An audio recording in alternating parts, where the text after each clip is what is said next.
Cottony Construction Law is dedicated to helping the construction industry in legal, risk, and safety challenges. Welcome to this week's Law and Mortar with John Kenny and Trent Cottony. Hey, it's Trent Cottony, CEO of Cottony Construction Law, and as always, I'm here with John Kenny, our CEO of Cottony Construction Law and Cottony Consulting Group, and we've got a lot of great things to talk about today. First, I want to thank our sponsor, Trussell's, one of our great affinity partners. Please check our website for more information on what they can offer to our subscribers. John, we've had a lot going on in the news, a lot of different things I want to talk about, but one of the things I wanted to talk to you about is coatings and a lot of different uses for it. Really gained a lot of steam over the last decade.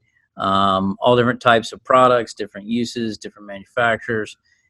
Just speak in general, what have you seen out there? Obviously, for those of you that don't know, John was in the industry as a contractor for 45 years, worked for a variety of different companies, so has a lot of firsthand experience with coatings. What would you say some of the best practices are for use of coatings, and what did you see out there while you were working? Sure. Well, coatings have definitely have come and involved into their own marketplace. And back in the early parts of my career, coatings were mainly considered resaturants and were used for restoration projects. Over the years, coatings have developed and evolved into much more than what they originally started out. Just to drop back a little bit on the history side, we like to post our history, and you go back to some of the 1800s and early 1900s, it was actually paint evolved into adding some tar based into it, used as a preservative over top of tin roofs. So, the history is long with coatings, very, very long. In today's market, though, we have a lot of manufacturers out there that have spent a lot of time in testing and different things, and their product approvals and other approvals. So they're used in the restoration end of an existing roof, and they're also used in a new roof assembly with reinforcements and membrane meshes and different applications over top of metal roof systems. Basically fall into three major categories. There's all different ones, but you have your acrylics, you have your urethanes, and you have your silicones. That's your three major product lines. You do have some resaturants, which is what we just talked about before. But the biggest thing to do with that is follow the same good roofing practices you do with any other roof system. Dry surfaces, humidity conditions, no bad weather, ponding water, imminent rain. So the basics apply regardless what type of system you're putting down. Always refer to your manufacturers, especially on coating, because every coating manufacturer does have a little bit different how it's applied, the ambient temperatures, the millages, the thicknesses, the coatings, and all, besides application rates in the time spans between application coatings. Some of them 24 hours, some of them less, some of them more. So again, you need to pay close attention to the manufacturer's instructions when you're putting these products down.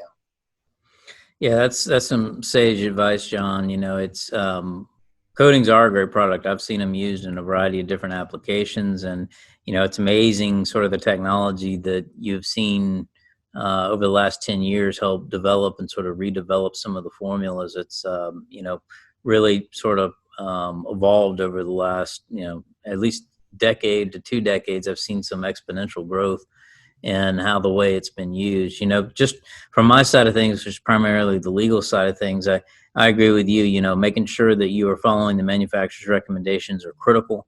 Watching out for that mill thickness, making sure that you are getting proper saturation application down, documenting that. One of the key things is warranties, is recognizing that when you are selling, a coating system to your customer, that you understand what the warranty provides and what it doesn't provide. And in turn, there's always two types of warranties, and some of this is basic for many roofing contractors, but some of it not so much. So generally you got a workmanship and you got a materials, and oftentimes there are manufacturers that combine both into a no dollar limit type warranty that you've got out there.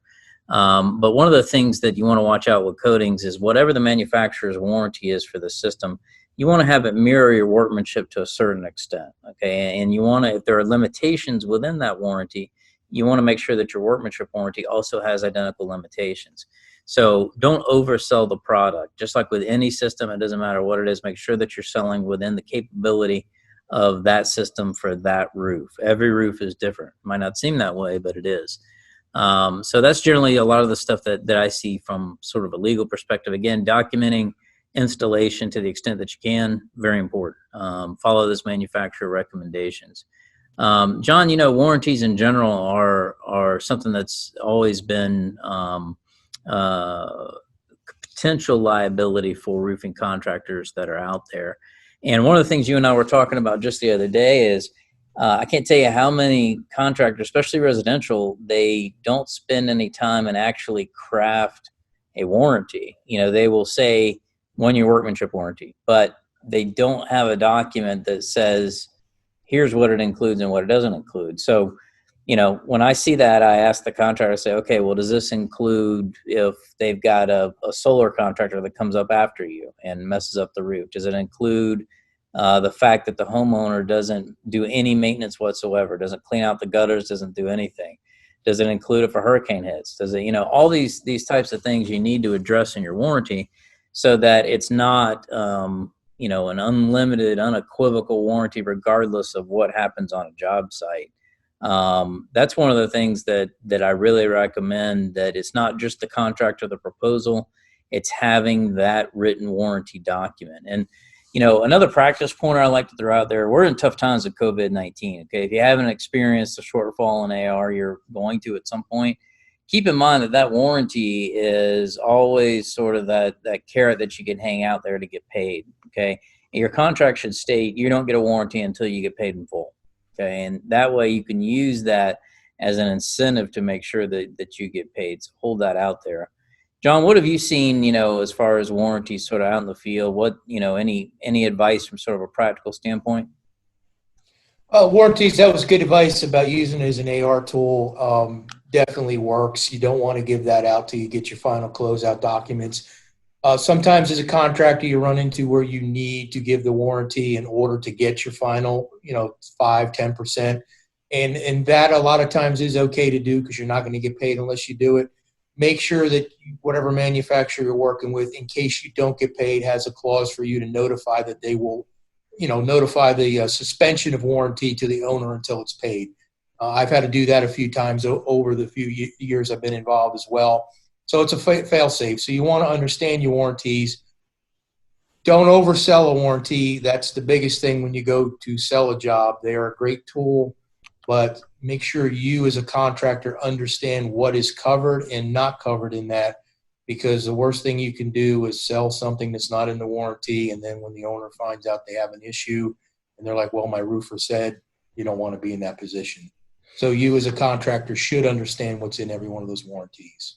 Yeah, absolutely. We've been in some difficult positions where we've had, a contractor oversell a warranty, and we've got to come up with some creative solutions to help remedy that. And, it can be, extending the workmanship warranty. It can be providing, there are certain bonds that can be provided for warranty obligations. There's a variety of different other things. But bottom line is don't get yourself in that position to begin with, because it's hard to get out from under it. It's always used. If you can't produce what you said you're going to produce, then you're not going to get paid in full. So, John, I want to end this with something fun. We're talking about business, we're talking about legal, but you and I both love the industry. We both love roofing history, and we both have some pretty decent collections of stuff. I don't think many people are aware of your background and how you kind of came up through the ranks. And I always enjoy that story because, you'll tell me something about how you did it, when you first started. And it's ironic, the contrast between what we have now versus what roofing was when you started. So why don't you tell the audience a little bit about sort of your background and how you came up, and maybe a story that you might remember that people would like. Yeah, well, I started a long time ago in the 1970s, and when I first started, I definitely feel that 95% of every roof system we did was either built-up asphalt or built-up coal tar pitch.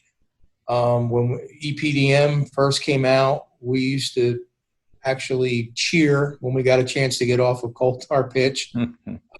So we've seen that aspect. So I think the generation of roofers that I'm in and others that are in my range of 40 plus years, we're probably the last generation that can say that we have done pretty much every roof system that's been out there. And what I mean by that is roofing fairly well was stable without many changes from the 1800s all the way up till the 1960s and 70s.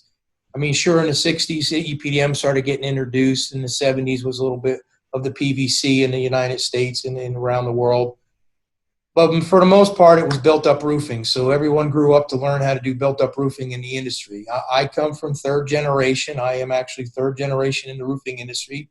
My grandfather started in 1924 with a Model T Ford. That was his first company vehicle. And I even remember some of the trucks he talked about, work trucks. They were horse and buggies during the Depression because they couldn't afford to put gas into the engines to get through it. So I had the advantage of hearing those stories.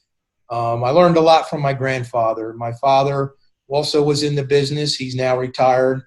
But some of the stories that I've heard from the old timers, I like to call them old timers even on my end, that worked through that Depression area through World War II and into the boom of the 50s, that's history. That's stuff you can't hear. I remember starting out as a young man, they wouldn't even allow you to drink water out of the same tar bucket. Yeah, we didn't have OSHA-proof containers then.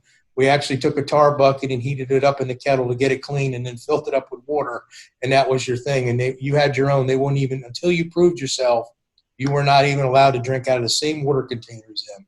So things have really changed a lot, and it's been a great industry. I got to say, I enjoy every bit of it and look forward to another 20 years of working with the contractors. But if you do ever get a chance to have a time to sit down with someone who is retired in this industry, take that time to talk to them. You will hear some of the most amazing stories you've ever heard in your life. Yeah, I agree with that. And the thing about roofing is there isn't enough effort out there to preserve the history. And one of the things I like that you and I have done is we've started using hashtag roofing history with a lot of the stuff that we have. I started off with signs primarily, and I've collected those for years. And you've got a variety of almost everything: billheads and letterhead and all kinds of advertising and manuals. And so if you're ever interested, go on to Facebook or LinkedIn and search, hashtag roofing history. You'll see some of our posts about it, and interact with us. It's very important to us to preserve that history, because if we don't do it, collectively, if the industry doesn't do it, then it'll disappear. So, John, I think I want to end with that. That was really good. And just, I want to tell you, man, I really respect you. It's a pleasure to be able, it's an honor to be able to work with you. I consider you a legend, and it's, I love doing great things with you, man. So Same here, Trent. all right. So stay tuned for next time. We'll come up with some more topics. As always, we appreciate you attending, and stay tuned for more. We'll think about some good things. If you guys have any ideas of stuff that you want us to talk about, please feel free to hit us up. We're game for anything. So thank you, guys.